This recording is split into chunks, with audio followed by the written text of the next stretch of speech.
Sir जी एक मुझे और सवाल जी सर याद आ रहा है, लेकिन वो मैं करूँ कैसे ये नहीं मुझे समझ आ रही।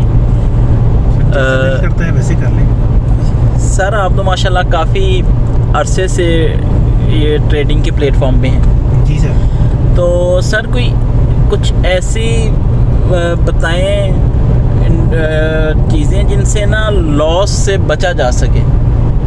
सही, यानी आप कहना चाह रहे हैं कि किन चीज़ों से, कौन से काम करने से लॉस नहीं होता। जी सर। सर बहुत सारी चीज़ें हैं इस जुमरे में, लेकिन अभी मेरे आपके सवाल के जवाब में 4 चीज़ें मेरे जहन में आई हैं। मैं वो चारों चीज़ें पहले बता देता हूँ, उसके बाद फिर उसको एक्सप्लेन भी कर दूँगा।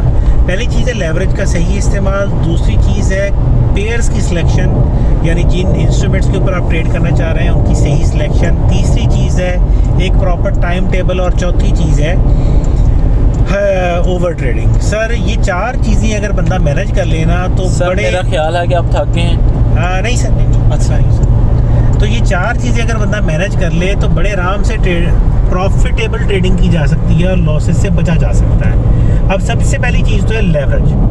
अब लेवरेज क्या है? लेवरेज के ऊपर खैर हमारी डिटेल के साथ वीडियोस ऑलरेडी मौजूद हैं, और मैं कुछ मज़ीद इन डेप्थ डिटेल के साथ वीडियोस बनाने का अभी रिसेंटली प्लान भी रखता हूँ। लेकिन लेवरेज जब भी कोई अकाउंट ओपन करता है ट्रेडर किसी भी ब्रोकर के साथ, तो वहाँ से वो लेवरेज अपनी चूज़ करता है। अब लेवरेज एक ऐसी चीज़ है जो ट्रेडर को इस काबिल बनाती है कि वो अपने थोड़े पैसे के साथ ज़्यादा बड़ी ट्रेड स्टार्ट कर सकता है, और यहीं से लॉसेस शुरू हो जाती हैं। सबसे पहली चीज़ जो कि ट्रेडर को कंट्रोल करना ज़रूरी है वो अपनी लेवरेज को कंट्रोल करना, अपने लॉट साइज़ को अपने अकाउंट साइज़ के हिसाब से कंट्रोल करना ज़रूरी है।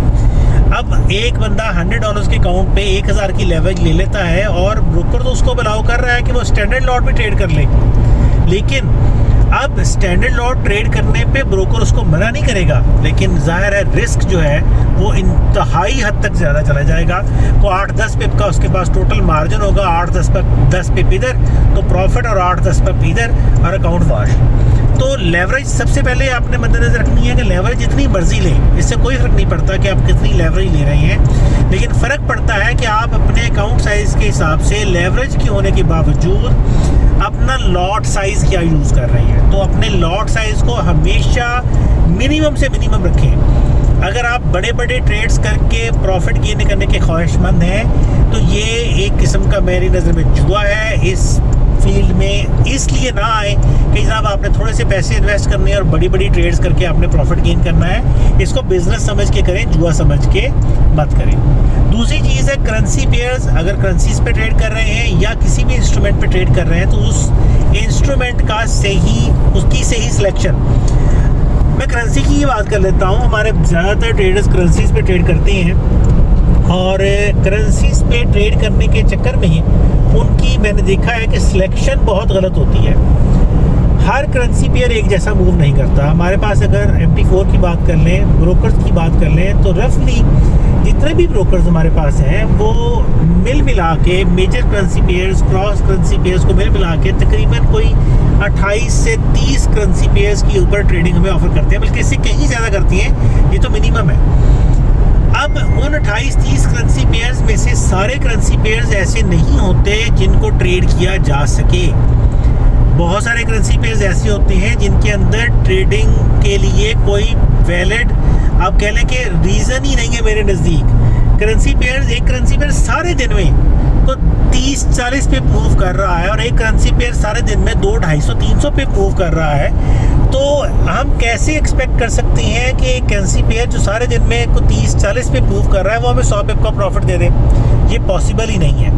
तो सबसे अहम चीज़ ट्रेडिंग के अंदर ये ज़रूरी है कि आप जिन चीज़ों पे ट्रेड कर रहे हैं या करना चाहते हैं उन चीज़ों की मूवमेंट को ज़रा गौर से देखें कि उनकी डेली मूवमेंट कितनी है। उसको हम डेली एवरेज कहते हैं कि कोई करेंसी पेयर कितना डेली मूव कर रहा है। तो ऐसे इंस्ट्रूमेंट्स के ऊपर ट्रेड करने की कोशिश करें जिनकी डेली की मूवमेंट जो है वो ज़्यादा है। जितनी ज़्यादा मूवमेंट होगी उतना ही आपको प्रॉफिट कि चांसेस जो है वो ज़्यादा है। हाँ, इस चीज़ में एक और बड़ी और तलब है कि मूवमेंट तो ज़्यादा बहुत सारे करेंसी पेयर्स के अंदर बहुत ज़्यादा है, लेकिन उन करेंसी पेयर्स के जो स्प्रेड्स होते हैं बाज़ तो वो भी बहुत ज़्यादा होते हैं। तो मैं रिकमेंड करता हूँ कि ऐसी करेंसी पेयर्स के ऊपर ट्रेडिंग करनी चाहिए जिनकी मूवमेंट 100 टिप्स से ज़्यादा हो पर डे, और उसके साथ ही जो आपका स्प्रेड है वो बहुत ज़्यादा हाई ना हो। तो ऐसे करेंसी पेयर्स आपको ज़्यादा बेहतर रिजल्ट्स और ज़्यादा बेहतर प्रॉफिट्स दे सकती है।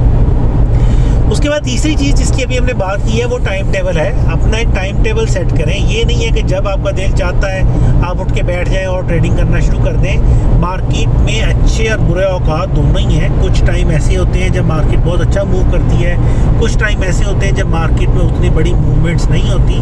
तो आप मार्केट की मूवमेंट को देखें, मार्केट की मूवमेंट के हिसाब से और अपने टाइम शेड्यूल के हिसाब से आप एक टाइम टेबल सेट करें कि हाँ, मैंने डेली इतने घंटे ट्रेडिंग करनी है, इतने बजे से इतने बजे तक करनी है, और हमेशा उसी टाइम के अंदर ट्रेड करें। आप जब एक ही टाइम टेबल के अंदर आके ट्रेडिंग करेंगे तो आपको मार्केट की उस टाइम पीरियड के अंदर मूवमेंट का आइडिया होना शुरू हो जाएगा और आप बेहतर तरीके से मार्केट को समझ सकेंगे और बेहतर तरीके से मार्केट को ट्रेड कर सकेंगे।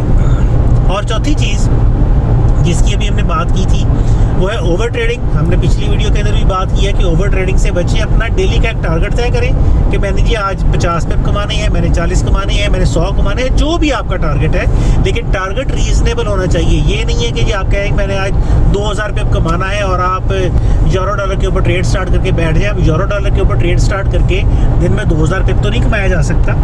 तो आपने टारगेट अपना सेट करना है और वो टारगेट आपका हकीकत पे मबनी हो, यानी उतने पिप्स की आपको पता हो कि हाँ इतने पिप्स ये करेंसी पेयर मूव करता है, उतने पिप्स की आप ट्रेडिंग करें। और जब आपका टारगेट पूरा हो जाए अपनी ट्रेडिंग को स्टॉप कर दें, रिलैक्स करें, एंजॉय करें, मज़ीद लालच में मत जाएं, ओवर ट्रेडिंग मत करें, और जो आ गया है उस पर अल्लाह का शुक्र अदा करें और अगले दिन के लिए दुआ करें अल्लाह ताला के हुजूर कि अल्लाह ताला आपको मज़ीद बरकत अता फरमाए। तो आई थिंक ये 3-4 टॉपिक ऐसे हैं, अगर इनके ऊपर अच्छे तरीके से अमल कर लिया जाए तो आप लॉसेस से बच सकते हैं और अच्छे प्रॉफिट्स आराम से गेन कर सकते हैं। ठीक हो गया सर और सुनाएं, आपका सफ़र ठीक जा रहा है? जी अल्हम्दुलिल्लाह सर, चक्री के करीब पहुंच गए हैं और आई होप कि हम जल्दी आज अपनी रूटीन से आज हम बहुत पहले जा रहे हैं। इस्लामाबाद तो जाते ही रहते हैं, लेकिन आमतौर पे हमें इस्लामाबाद पहुँचते रात हो जाती है, लेकिन आज उम्मीद है कि इंशाल्लाह हम दिन की रोशनी में पहुँच जाएंगे। इंशाल्लाह सर। जी इंशाल्लाह सर। ओके, अल्लाह हाफ़िज़।